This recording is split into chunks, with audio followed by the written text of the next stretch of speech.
USRowing, and I'd like to welcome you and thank you for joining us for our annual luncheon and business meeting. First off, I'd like to thank Glenn Mary and all of the USRowing staff for all of the programming, planning, and organization, the logistics to get this convention rolling. It takes a lot to get us all together and have solid content. So hopefully you've enjoyed some of the things in the business of rowing track and safe sport and whatnot. Many of you are already familiar with your board of directors, but I would like to give a shout out to all of them. So when I call your name, would you please stand and give a good wave. This is a great group of people. We have some diverse expertise on this group, and we have a lot of wonderfully active, energetic meetings these days. First off, from the Southeast, Tom Feaster. All right. From the Northeast, Gary Caldwell. From the Midwest and Board Secretary Francis Manone. From the Mid-Atlantic, Paul Horvath. From the Northwest, Sawyer Hall. From the Southwest and Chair Emeritus, Pete Cipollone, are you here? At large, Dan Herbert. Male Vice President Jim Dietz. And our cadre of athlete reps, Chris Lusky, Scott Galt,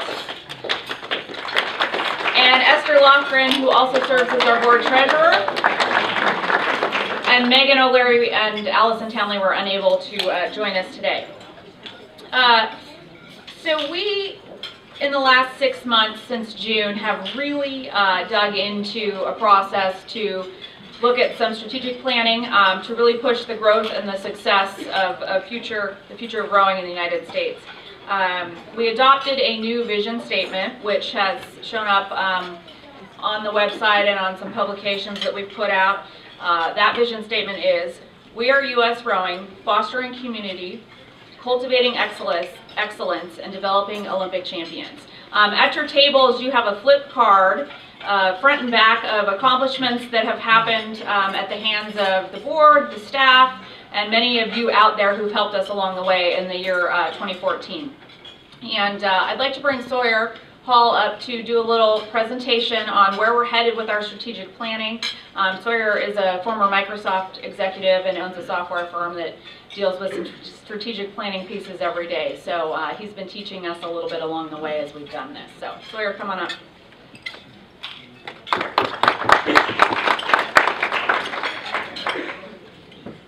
Hi everyone. I won't try to interrupt your lunch here, but I'll try to make eye contact. If you look at me, I'll look at you.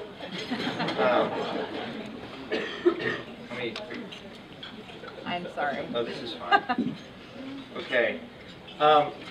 First of all, what I'm about to speak about, the strategic plan, there's about 10 PowerPoint slides in here, so we'll move through each of those relatively quickly. But there's a couple of key points I want to land, most importantly, with everyone in this room. And I think a way to maybe do that is just to thank everyone here for being here. And the theme for this strategic plan and what USRowing is about, that we want to have everyone walk out of this room with, is that USRowing truly is, just think of it as a platform or a seedbed for enabling all of the people who are involved in USRowing to flourish. And by your being here, you're demonstrating, you're signaling that you care to be part of that nurturing and part of that growth. So thank you. And it's going to take all of us to reach everyone else. If I were to say one huge compliment that I continually have heard in my professional career, coming from the rowing background, is when you interview for jobs, people say, rather than getting into the content of the job, when the concept comes up that you are involved in rowing, that's almost enough for certain people. Because they say, look, they know, people who are rowers know that when you really have to decide, do you push through, whether it's in practice or in a race or with some other aspect of rowing, that little thing in your mind is really going to push you through. And it's with that intention and fortitude that I would say people in this room have, and I would say the people on the board have, and the staff has. So that's another point, is people are working incredibly hard, people are incredibly well-intentioned to make this as great as possible. I know there's a lot of anxiety, frustration, questions, some that I've heard and some that we're going to keep hearing themes around. What is rowing? What's the definition of rowing? How do we get more venues? How do I get more funding for my club? What do we do about the anticipated shortage of referees coming? The list goes on and on. One that I'm particularly interested in as well is how do we get more funding for our Olympic athletes? And another one, for example, is how do we bring fans into this? These are all huge, huge questions. And something that we did as a board, to Aaron's point, is to be incredibly intentional and purposeful to understand that we have true customers here that we need to serve. So we first have to ask, who are those customers? And we'll get at that in just a moment here. So if you want to just look at this slide here, what we're doing is we got a shot in the arm in 2014 to be very, very, very intentional about what it is we all want to do. Everyone who has this great energy, everyone who has this great knowledge, how do we nurture that to get the most out of everybody and out of the resources that we have to truly grow the sport? That's what we're here to do. And I'm pretty excited about the strategic pillars, the focus areas that this group, with the participation of many members in the community, came up with. And so that's what we're going to talk through. Here they are, and then we'll just go through each one. Number one, retooling internal systems. You got to get the fundamentals right about who you are, what's your culture, and get basically organized for success. Number two, improving impact through partnerships. Can't say enough about that. It cannot be done alone in this world of open communication and digital technology. There's such a great opportunity to leverage that, to get people working better together. The next one, increasing points of access. That's the funny thing about this sport, isn't it? You've got a lot of people who do rowing for life. You've got a lot of people interested in the sport, but then the question is, well, where do you row? And that actually calls into question the next point, which is both venues and new communities. You know, reimagining what does it mean to be a rower? How do we bring more people into the sport who don't necessarily have the accesses or privileges that some of us had in our backgrounds? And finally, strengthening and growing the brand. You know, what's the message that this is going to convey to people that's going to really draw people in and take lessons from great brands out there? You know, do we want to have that superstar Michael Jordan face on the sport? Do we want to have the women's 8 be that next year? That face that's going to drive that. How do we want to take advantage of Boys in the Boat movie that's coming out? You know, what's the brand that we want to help channel? Okay, so each one. You know, Francis did a fabulous job of metaphors here, and so thank you, Francis.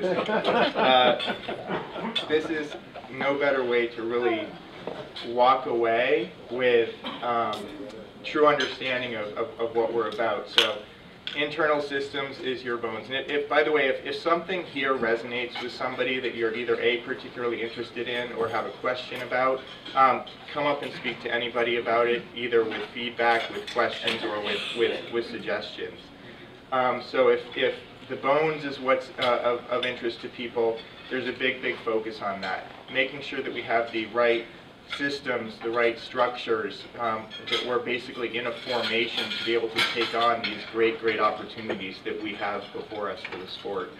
Culture is a big part of that too, and that's the culture of the staff at USRowing. That's the culture that we project outwards, and frankly, that's the culture of how we interact with each other here. Because we are USRowing. When we said we are USRowing, it's not we are USRowing. It's we are USRowing. Just to be unambiguous about that.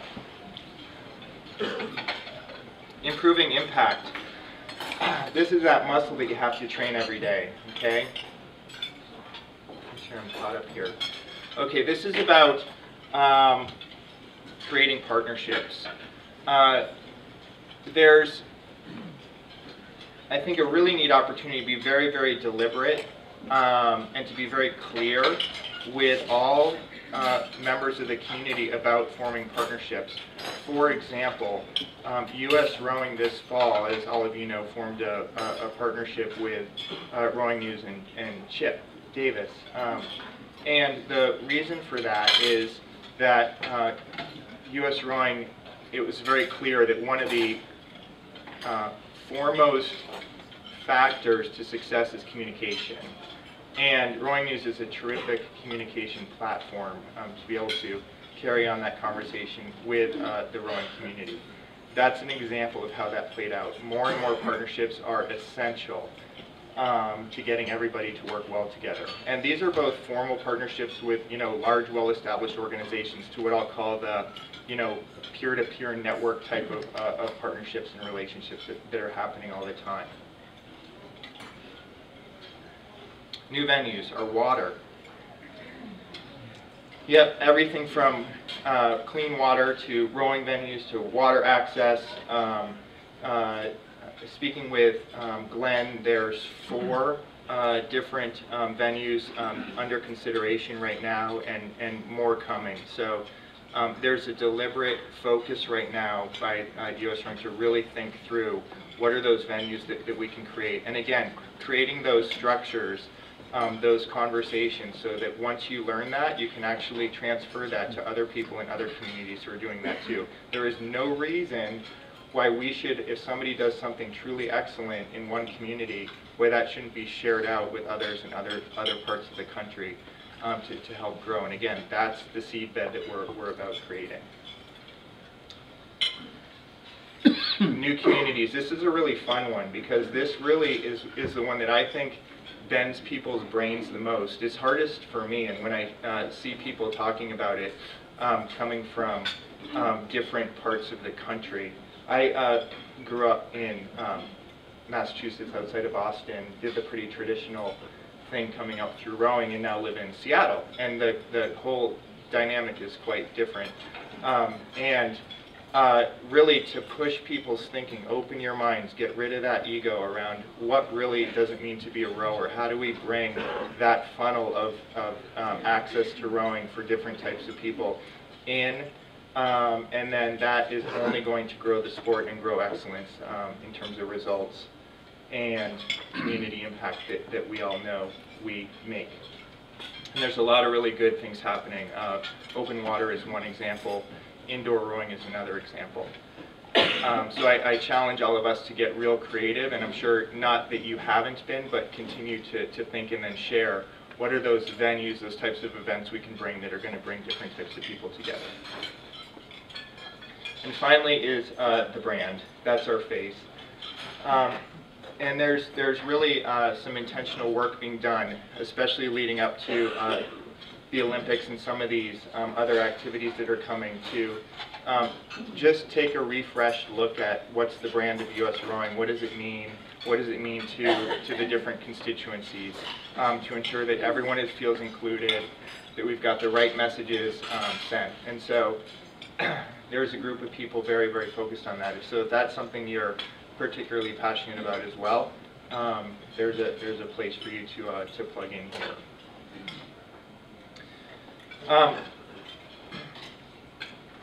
A strategic plan is nothing without execution. And execution means that, again, back to square one, you have to have the right structures in place, you have to have the right intentions in place, but you have to have goals in place as well.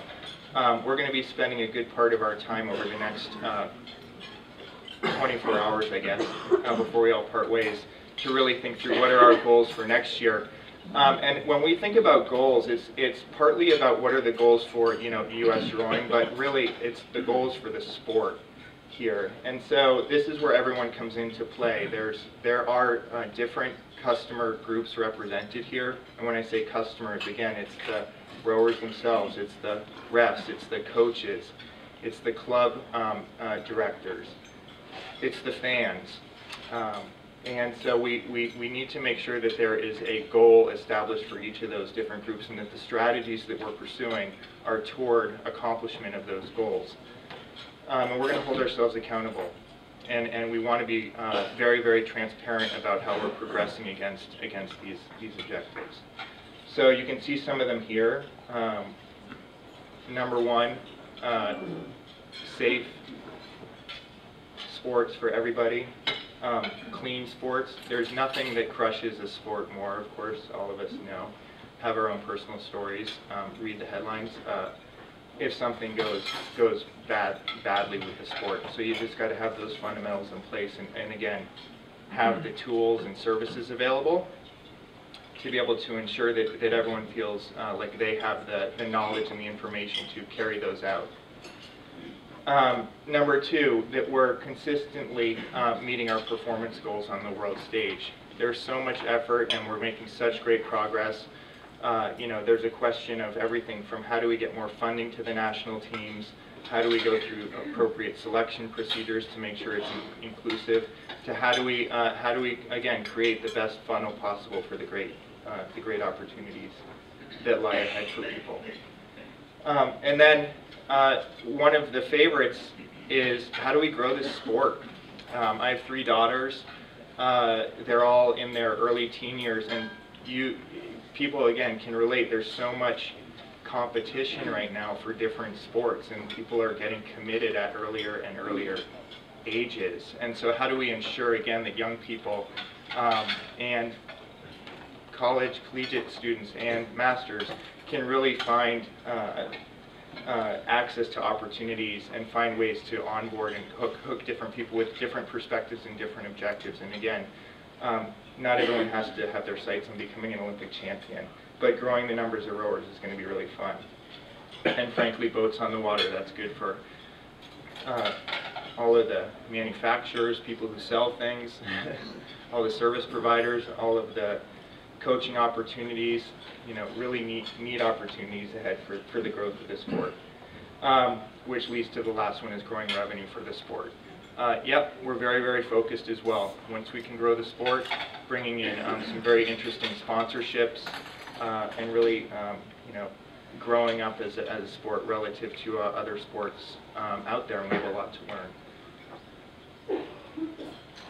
So just leaving you with the last thought, I would say that this is going to take time. It's something that we are all incredibly enthusiastic about, and we are being very intentional about these steps that we're taking. The daily activities that different people are taking that you see on social media, for example, around the actions that each one of you and people around us are taking to contribute to these things is really incredible. So keep doing that, celebrate that, and I would say by all means keep the customer feedback coming, because that's the only way that we're going to be able to progress together here. So onward. Thank you.